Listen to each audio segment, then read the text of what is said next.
अस्सलाम वालेकुम रहमत ला वबरकातुहू। उम्मीद है कि आप सारे लोग खैरियत से होंगे।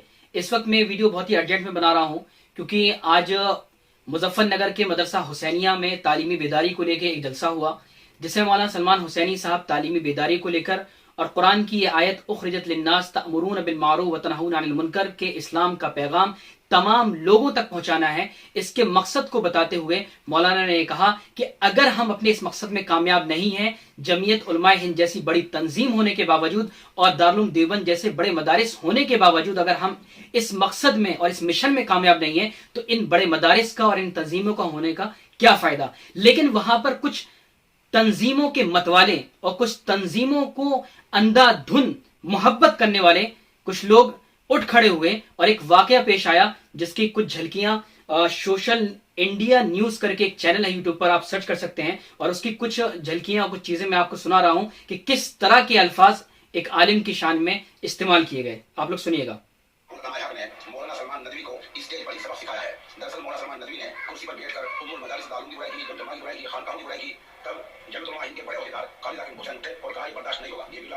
आप सुन रहे हैं मौके की जनता हम पेश कर रहे हैं किस तरह माहौल हुआ है और किस तरह बाद में सलमान नदवी को स्टेज छोड़कर राय फराज इख्तियार करनी पड़ी है।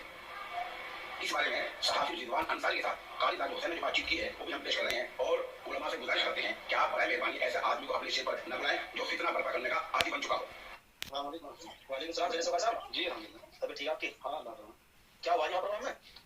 आप ये देख सकते हैं कि यहाँ पर किस तरह के अल्फाज ऐसे इंसान के लिए इस्तेमाल किए गए जिसको हदीस पर बर्रे सगीर में सबसे ज्यादा कमाल और सबसे ज्यादा अबूर हासिल है। उनके इख्तलाफात या उनके नजरियात जो भी हों, हर किसी से इख्तलाफ हो सकता है, लेकिन क्या ऐसे अल्फाज किसी आलिम दीन के लिए इस्तेमाल किए जा सकते हैं? अगर ऐसे लोगों को नहीं बुलाया जाएगा तो फिर किसको बुलाएंगे आप?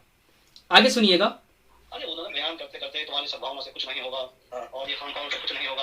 ये बंदाओं ने, मौलवियों ने, जिम्मेदारों ने जो असल दीन है उसको छोड़ रखा है। जैनियों में जाओ, हिंदुओं में जाओ, बयान करो, खास तुम्हारी दारुल पे, खास तुम्हारी जमीयत पे। अच्छा हाँ, तो इस तरह का बयान दे रहा है। हम स्टेज पे बैठे कैसे बर्दाश्त करेंगे? बिल्कुल सही। हमने तो दारुल की तर्जुमा जमीयत का नाम भी लिया, मैंने कहा दारुल की शान में गुस्ताखी किसी की तो हम बर्दाश्त नहीं कर सकते। ये तमाम जितने लोग यहाँ बैठे ये सब आप ये देखिएगा कि दारुल की शान में गुस्ताखी बिल्कुल बर्दाश्त नहीं कर सकते, लेकिन जब हिंदुस्तान में किसी मुस्लिम बच्चे की मॉब लिंचिंग होती है या फिर जब किसी मुसलमान को बेगुनाह मारा जाता है तो वहां पर ये सब कुछ बर्दाश्त करते हैं।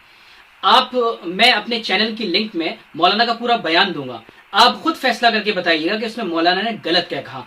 मौलाना असल में लोगों को बेदार करने के लिए और लोगों को जागरूक करने के लिए, लोगों को अवेयर करने के लिए ये बताना चाह रहे हैं कि इतनी बड़ी तंजीमें होने के बावजूद, इतने बड़े बड़े हिंदुस्तान में मदारिस होने के बावजूद और सबसे बड़ी अकलियत या सबसे बड़ी जो अकलियत है पूरी दुनिया में, सबसे ज्यादा हिंदुस्तान में मौजूद है, इतनी बड़ी अकलियत होने के बावजूद ये करते क्या है, क्या कर रहे हैं कि लोगों के सामने इस्लाम का सही पैगाम ही नहीं पहुंच रहा है।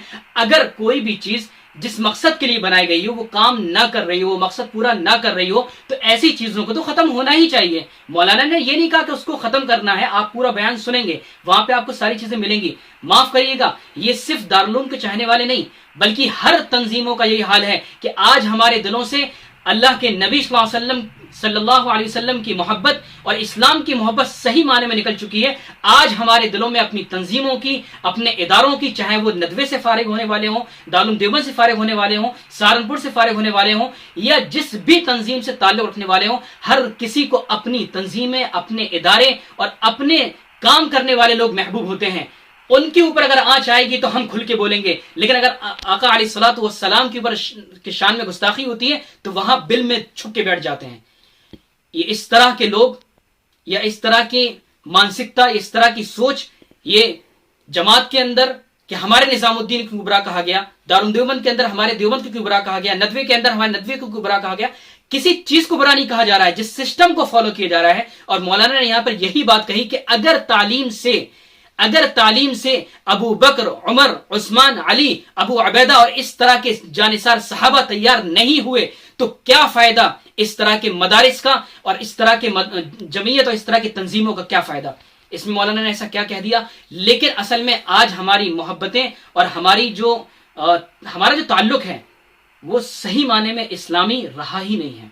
हम अपने गिरबान में मुंह झांक के देखें کہ اگر اسلام کے نام پہ کوئی بات ہوتی ہے ہمارے زبان سے ایک لفظ نہیں نکلتا ہے، لیکن جب اپنی تنظیم کے خلاف، جیسا کہ آپ نے سنا ہوگا کہ یہ ایک میں آپ کو بتا رہا ہوں کہ اس میں جو کمنٹ آئے ہیں، کمنٹ دیکھیے آپ، ہمت اور بہادری کا دوسرا نام استاذ محترم، کتنا بڑا کام کیا.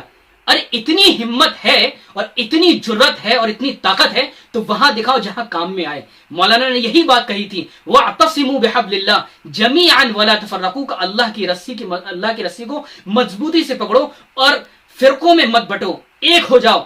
لیکن نہیں، ہمیں ایک ہونا ہی نہیں ہے، ہمیں ایک بننا ہی نہیں ہے. ہمیں اپنی تنظیموں کو آگے بڑھانا ہے، ہمیں اپنے اداروں کو آگے بڑھانا ہے. ہمارے ادارے کو کوئی کچھ نہ کہے، باقی سارے اسلام کے جو بھی طریقے ہیں پھیلنے کے وہ سب بند ہو جائے، بس ہمارا ادارہ محفوظ رہے، ہمارا دیوبند محفوظ رہے، ہماری تبلیغی جماعت محفوظ رہے، ہمارا مدرسہ محفوظ رہے. اس سے کچھ نہیں ہونے والا، کچھ بھی نہیں ہوگا. کیونکہ اللہ نے جو شرط لگائی ہے وہ کسی بھی چیز کے اوپر نہیں لگائی سوائے اس کے وَأَنْتُمُ الْأَعْلَوْنَ إِن كُنتُم مُؤْمِنِينَ، کہ تم ہی سربلند رہو گے اگر تم مومن بنے، اور مومن کی یہ صفات نہیں ہوتی. تو اس لیے میں گزارش کروں گا کہ اس طرح کی مانسکتا کو ختم کر کے، اگر اتنی ہمت ہے، اتنی جرت ہے، اتنی طاقت ہے، تو اس کو صحیح معنی میں صرف اور صرف اسلام کے لیے استعمال کریے. تو شاید ہندوستان کے مسلمانوں کا نقشہ بدل جائے، اور شاید اسلام کا جو اصل مقصد ہے کہ ہر انسان تک ہماری دعوت پہنچے وہ ہو سکے. تنظیموں کا سہارا مت لیجئے، تنظیموں کو پیچھے مت جائیے، اسلام کو آگے بڑھانے کی کوشش کریے. میرے بھی ذاتی طور پہ مولانا سلمان حسینی صاحب سے اختلافات ہو سکتے ہیں، سب کے ہو سکتے ہیں، لیکن اختلاف کا یہ مطلب قطعی نہیں ہوتا ہے کہ آپ اس طرح کے گستاخانہ الفاظ استعمال کریں اور یہ کہیں کہ ہمارے دارالعلوم کو کہا گیا. بس میں یہیں پہ اپنی بات ختم کرتا ہوں. آپ مولانا سلمان حسینی صاحب کا پورا بیان اچھی طرح سنیں اور یہ بتائیں کہ مولانا کی غلطی کہاں پر تھی. بس ایک انسان آپ کو بیدار کرنے آیا اور آپ کی تنظیم کے اوپر کچھ بول دیا، بس وہیں آپ کو لگ گیا برا. اللہ تعالیٰ آپ کو ہمیں صحیح طور پہ اسلام کی جو محبت ہے، نبی کا جو مشن ہے، اس کو سمجھنے کی توفیق عطا فرمائے، اور تنظیموں کے جال سے، مدارسوں کے جال سے اور ان سارے جالوں سے ہم کو بچائے. صرف اور صرف مسلم ذہنیت اور نبی کے مشن کو ہمارے اندر داخل فرمائے. اللہ تعالیٰ آپ کو ہمیں قبول فرمائے. وآخر دعوانا الحمدللہ رب العالمین.